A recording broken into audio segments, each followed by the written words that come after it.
Welcome back to Savannah Ray's World. Savannah, what's on our agenda for today? We have to go to the library to work on that project. I forgot about that. It's not going to be very fun. Well, why don't we take you guys with us and we'll kind of show them what college life is like with all this homework and stuff. Yeah, let's do it. You ready? Yeah, I'm ready. All right. We'll see you guys there. Well, we finally made it to the library. Yeah. We're going to go find a spot. If you guys want to come along, let's go.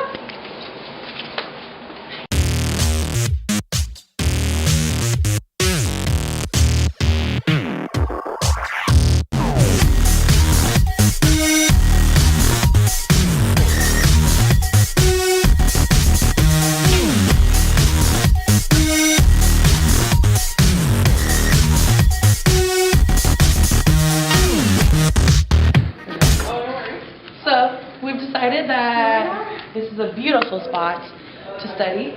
Alright, let's get our book out. Ray, have you finished the chapter yet? Yep, I did. So, what's it about then?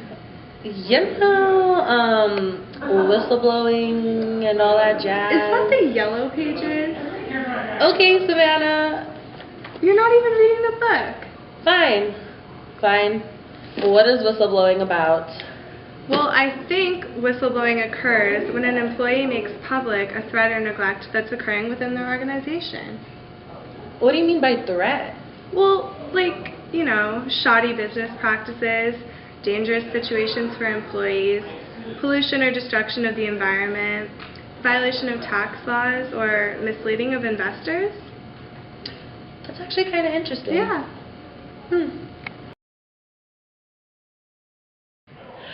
Guys, Savannah's holding me hostage, and she's not even feeding me.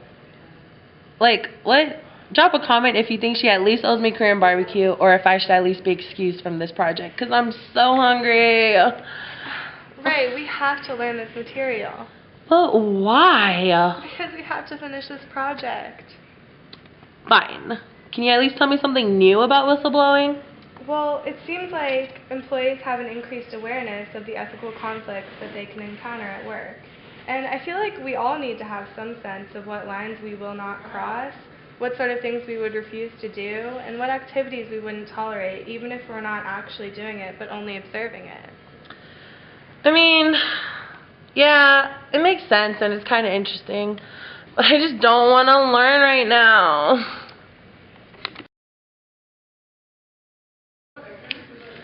Savannah, this is going to be our worst vlog. Can we leave and go do something fun? Right, why can't you just focus? Because I don't get this. I need a real life example. Okay, I have a case for us. I just found one. Well, why didn't you say so? Well, I just found it. Okay, well, what's it about? Well, picture this.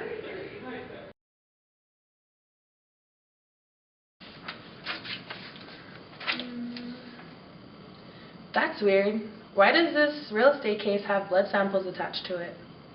I think I'll ask Masri about it. Good morning, sir. I know I'm just a clerk here, but I discovered these documents and they look a little suspicious to me. I'd like your permission to look into the matter further. Go right ahead, but I'm sure you're just wasting your time. Thank you. Excuse me, ma'am. I know this may seem random, but has anything strange been going on in this town? What do you mean by strange? I don't really know. Has anything been happening that's really affected the town? I mean, a few folks have been getting sick, but I reckon that's not too out of the ordinary. Sick? Like the flu? How many do you estimate? I'm sorry, ma'am, that's really all I know. I wish I could help you, but I actually have to go to a doctor's appointment. Okay, thank you. Excuse me. Can I ask you a question really quick? Yeah, but can you make it quick? I'm kind of in a hurry. Of course. So, I've heard that there's recently been a lot of illnesses in this town lately. Do you know anything about that? Yeah, there's been like an increase in hernias and cancer and stuff like that, and people are saying that it might be something in the water, but, it's rumors, you can't always be sure. Right. Okay, well, that's all I had to ask. Thank you so much. Hi, I called on the phone earlier. Oh, yeah, something about a water sample, correct? Yeah. Have a seat. Thank you. So, I was recently in Pinkley talking to some of the residents there, and I heard a strange rumor going around. And what exactly was this rumor? Well, apparently a lot of the residents there are getting sick. And I'm not talking flu or fever kind either. Needing hysterectomies, getting cancer, things of that nature. And for some reason, a few of them seem to believe that it's linked back to their water. I see. So what do you need from me? Well, I gathered a water sample, and I was hoping that you could test it to see if there are any chemical or compound contaminations. That I can do. You'll be hearing from me in a couple days with the results. Thank you. I look forward to your update. Good morning, sir. Good morning. Well, I visited Hinckley, and after talking with some of the residents about anything peculiar going on in the town, I heard a rumor that the water there is what's causing them to become so sick. You've been gone for a week, and that's all you found out? Well, I also got a sample of water, and I'm having it tested right now for possible chemical contamination. You really think the water is causing these illnesses? Well, if it is, this could be a huge lawsuit for the firm. Please keep me posted. Will do. So the water contains high levels of hexavalent chromium? What is that? It's a chemical used to prevent rust in the pipelines. Well, why would that be in the groundwater though? Are there any factories or plants in Hinckley that would have used this back in the 50s or 60s? It's banned now, but plants did use the chemical back then. PG&D operates a compression station in Hinckley. I bet that's the source of the contamination. If this is true, chromium is a very dangerous carcinogen. If all of Hinckley's groundwater is contaminated, then more and more people are going to continue to get sick. Okay, thank you for your help. Ed, I have huge news regarding the Hinckley case. Apparently, the water there is contaminated with chromium, and that's what's making all the residents so sick. How would chromium get into the groundwater? Exactly. So I decided to do further research, and apparently between 1952 and 1966, PG&E used chromium for their pipelines to prevent rust. And then they started dumping that water in nearby ponds, and it's just seeped into the town's water, and that's what they're drinking. Oh, if PG&E knew about the contamination, we could have a huge case on our hands. Exactly. Let's look into the matter further. We have over 600 residents from Hinckley asking for us to represent them in this class action lawsuit against PG&E. And we will get a huge payout if PG&E knew about this contamination. Thank you so much, Erin.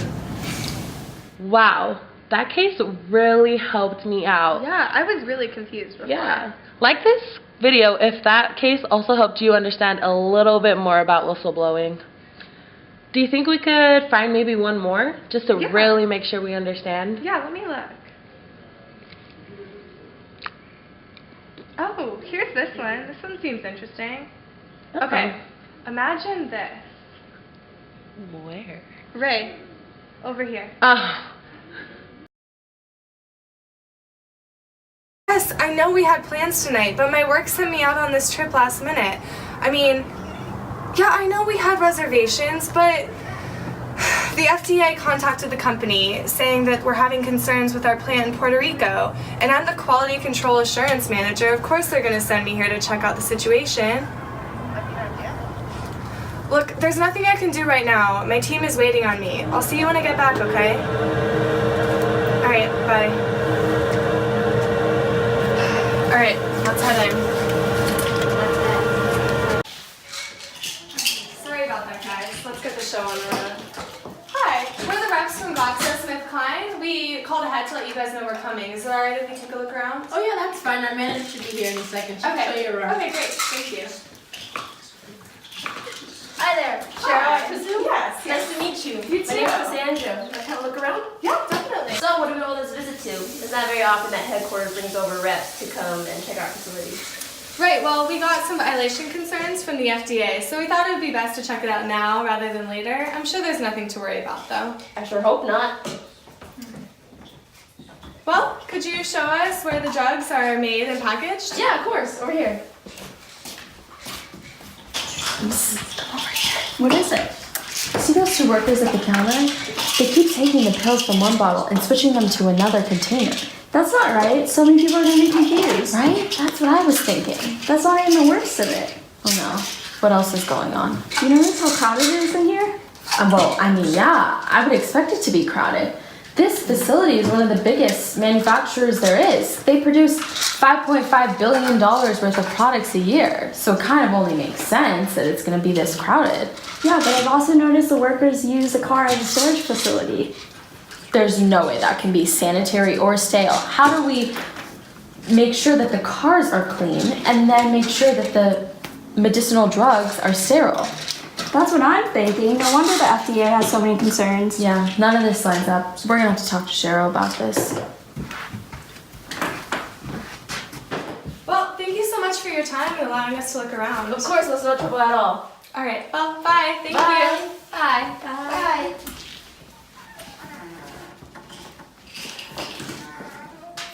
So, were the FDA concerns valid? More than ever, the pills being produced here are being tampered with.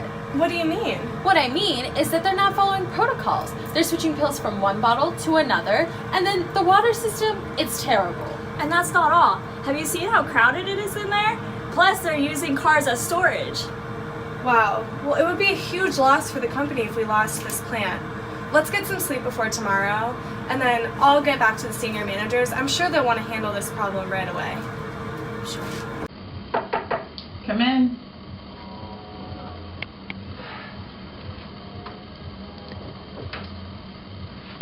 Morning. Morning, what can I do for you? I'm here to report back what we found, Malia. That plant is a mess with their quality control. The water is contaminated, the pill strengths vary greatly, and they're even put into the same bottle. Also, that facility is so overcrowded that they started renting cars and using that as extra storage space. There's no way that they can guarantee the sterility of the drugs if they're using and storing them in cars. You do realize how much profit that facility brings in for the company, don't you? It's profitable for a reason. Yes, but they're not getting the profits in the right way. Well, what do you expect us to do? I think the first step would be getting rid of all of those defective products. Absolutely not. That would cost us millions. But, Malia... I said no, Cheryl. Thank you for your feedback, but the other senior managers and I will best decide how to move forward with this information. You may go now.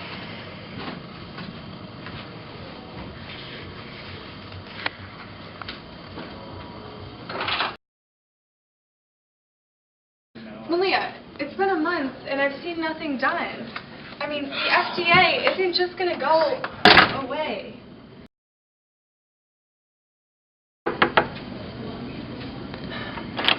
Malia, I really need to talk to you. Cheryl, if this is about the Puerto Rico plant, I told you it's being handled. But it's been 4 months and nothing has changed over there. Decisions don't happen in the blink of an eye. Just find something else to focus on and I'll handle this.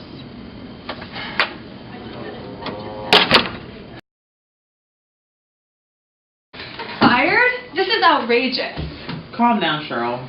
Calm down? You just fired me, and all because I wouldn't let you forget about the illegal practices going on at that plant? Would you keep your voice down? This is a workplace after all. I understand you're upset, but your position is no longer needed. No longer needed? That's rich. You know what? If you don't do anything, I will report this to the FDA. Those are just empty threats. Look, I'm so sorry you feel so strongly about this. Please have your stuff packed by the end of the day. You're fired. We'll see if my threats are so empty.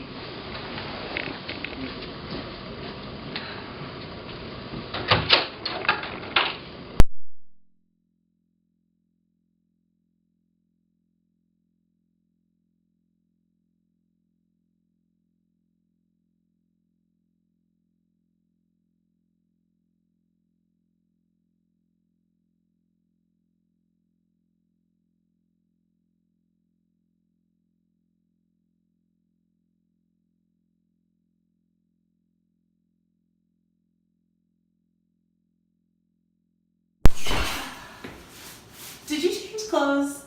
Yeah, you did too. Also, Ray, I feel like you've been wearing that outfit a lot lately. Okay, outfit remember. So, what ended up happening with that case? Well, information surfaced that suggested that PG&E had been aware of and tried to cover up the contamination, and the case was settled in 1996 for $333 million, which was the largest payout in the United States during that time. Also, Erin received $2.5 million just for her help in uncovering the case. Did y'all hear that? $2.5 million just because she was filing the paperwork and saw this. Drop a comment if you think I should become a whistleblower, because that's an amount of money. What about that pharmaceutical company? Well, after 8 years of trial, Cheryl ended up winning, and the pharmaceutical company was forced to pay $750 million in civil and criminal charges. That's a lot. Did Cheryl get anything? Because usually they award a small portion to the whistleblowers if they win. Well, I don't know if I would consider $61 million a small portion. She got that much? And the case was so popular in the media during the time, since it was the first case to successfully prove that a drug maker was selling contaminated products. Well, that's good for Cheryl. It must have been so hard for her to speak up in the first place. True. I always think about whether her former coworkers were questioning her loyalty to the company when they found out she was whistleblowing. Oh, for sure. It wasn't an easy decision because you have to figure out where your loyalty lies. With yourself or with your company. Wait, didn't you read something in the book about company loyalty? I did, and it talked a bit about theories and other kinds of accounts, but let's not give everything away before the presentation. All right. Yeah, good idea.